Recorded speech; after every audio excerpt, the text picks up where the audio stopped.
everybody, my name is Jo and I love to read. Today I'm going to be doing the barking about books tag. I was tagged by Moose to do this. I'll leave a link to her channel below, and this was originally created by Eric from Break Even Books. I'll leave a link to his channel below. And I actually learned that when I was reading his description that he made this video in memory of his dog that passed away, so I'm so sorry that that happened. That was back in October 2020. And that's very sad. I know the feeling sort of fairly recently because my childhood dog passed away. I think it was at the start of 2020 or 2021. I'm really not sure. I'm sorry. It was just before the New Year's, just before COVID got really bad. I feel like these couple of years have just been blurring into each other, but I totally understand your pain. I was really sad because she was a wonderful dog and we'd had her throughout pretty much all of my teenage years, and she was such a beautiful little girl. So I love you so much, Belle. Thank you for being an amazing dog, and I guess I will dedicate this video in memory of you as well. So I'm going to be looking at the questions on my laptop down here as I normally do with tags. The first question is, I've got a bone to pick with you. Name a book that was good until it wasn't. You were enjoying it and then it ended up disappointing you. So that one is a recent read, but I don't actually have the book with me at the moment because I gave it back to my mum because I borrowed it off her. But that was Silver Shadows by Richelle Mead. I still loved that book, and I still can't remember what I rated it either. I think it was 4.75 stars.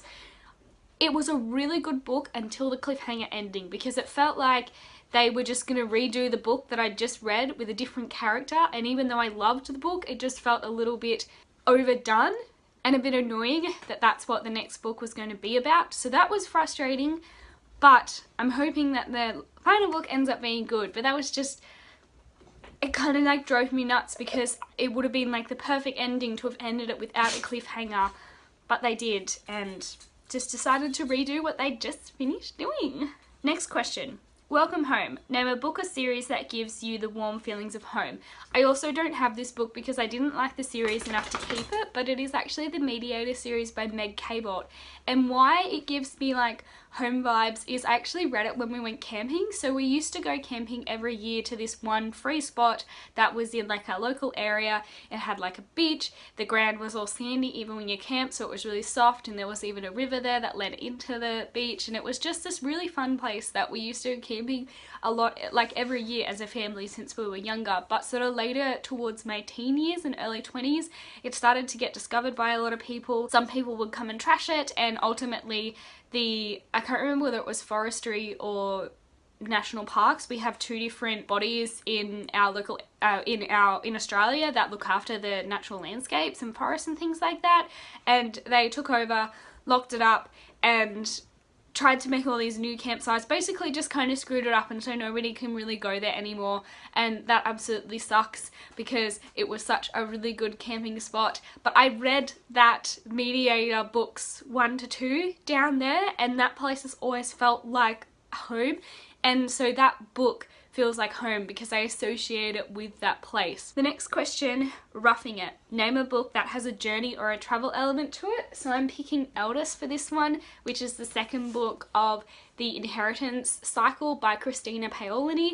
This one, I remember I probably read this series when I was too young, though I feel like I was a bit misled because Erika was so tiny and really good, and I agree that Eldest is good. I just had to get a bit older to be able to read it. I tried to read it when I was about 14 or something like that, but I remember being so bored because I'm like, man, I hate traveling books in fantasy. Like, they are so boring. All you do is travel. I actually don't mind that trope now because a lot of things happen along the road, whether it's like trading to get better at whatever evil you're going to fight, or relationships are going to develop, or you just get to learn about the natural environment to see what they're cooking and hunting and things like that. So I really enjoy travel elements now, and I really enjoyed this book and this series when I was actually old enough to be able to read it. But I just remember a lot of travel being in Eldest because I didn't like it when I first tried to read it, and I'm really glad I've come back to have enjoyed it now, but that's what sticks with me about it. Marking your territory. Name a book or series that you will always stand by no matter what. So for this one, I'm going to pick the Thoroughbred series, created by Joanna Campbell. It's probably one of, unless we end up finding out that Joanna Campbell was like a horrible person and she done some horrible things, I will stand by this as a really great young not a young adult, a really great teen slash, is it preteen or whatever age group that is, to be reading. I see these books for what they are. I know that they're not realistic and that they're not an accurate depiction of what it is like to be training and racing and breeding racehorses, but I still just enjoy them. They're just comfort and they're really enjoyable, and again, I feel like I am able to stand by them honestly because I know their flaws and I'm not afraid to admit their flaws, but I still love them and have a good time with them. Ding and Holes, a book, I'm sorry, I'm sounding really nasally because I'm still getting over being sick, but anyways, I feel fine. I'm just a bit like, ugh.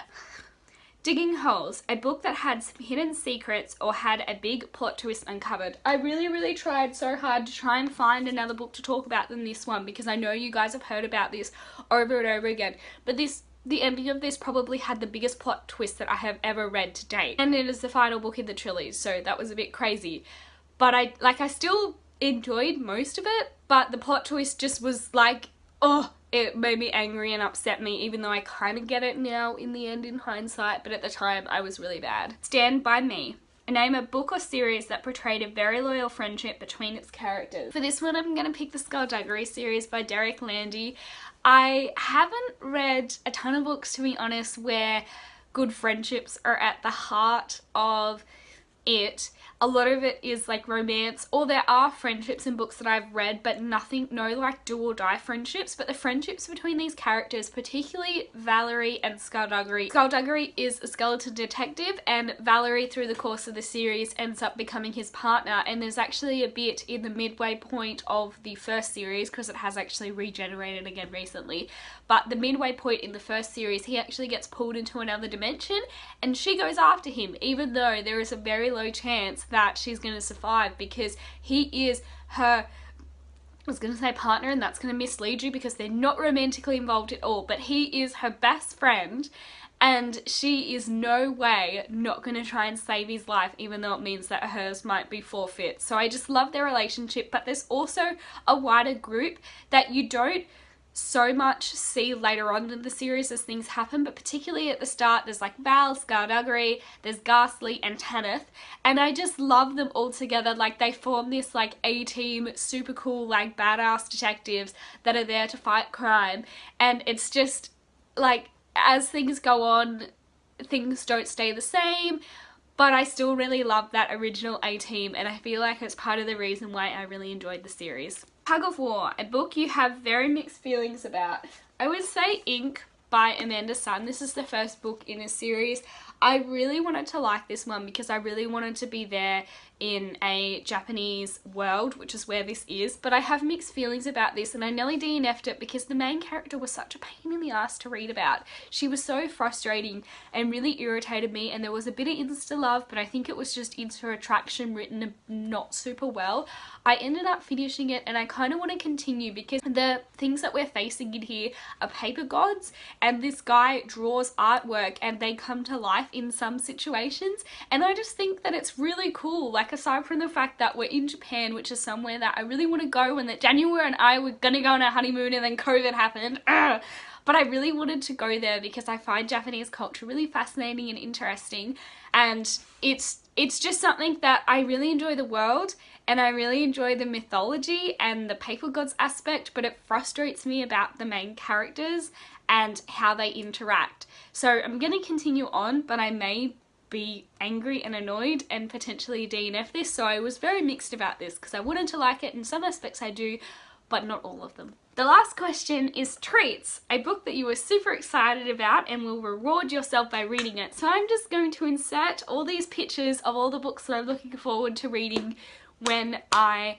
have finished my physical TBR. So probably books that I haven't, series that I haven't started, or standalones. I'm going to go through when I'm editing this. I'm going to go through my want read, my virtual TBR that I've just been tagging books over the years that I want to read but I haven't yet, and I will insert some pictures of the ones that I'm really excited to read. So have you guys read these? Have you read any of the ones that I've talked about? What are your thoughts? I'm not going to tag anybody in this because I don't know, aside from Moose, who else has a dog. So if you've got a dog, let me know in the comments below. Consider yourself tagged to let me know if you've done this video. And finally, before I go, I will hold my current dog up, Mr. Koopy. He's a little nugget. Because is it really like a barking about books tag if I don't show you my dog? Since he's in so many other videos. Oh, look at him. He's so cute. Thank you guys so much for checking out my channel again and watching this video. Don't forget to like, comment and subscribe. And I will see you guys in my next video. Bye!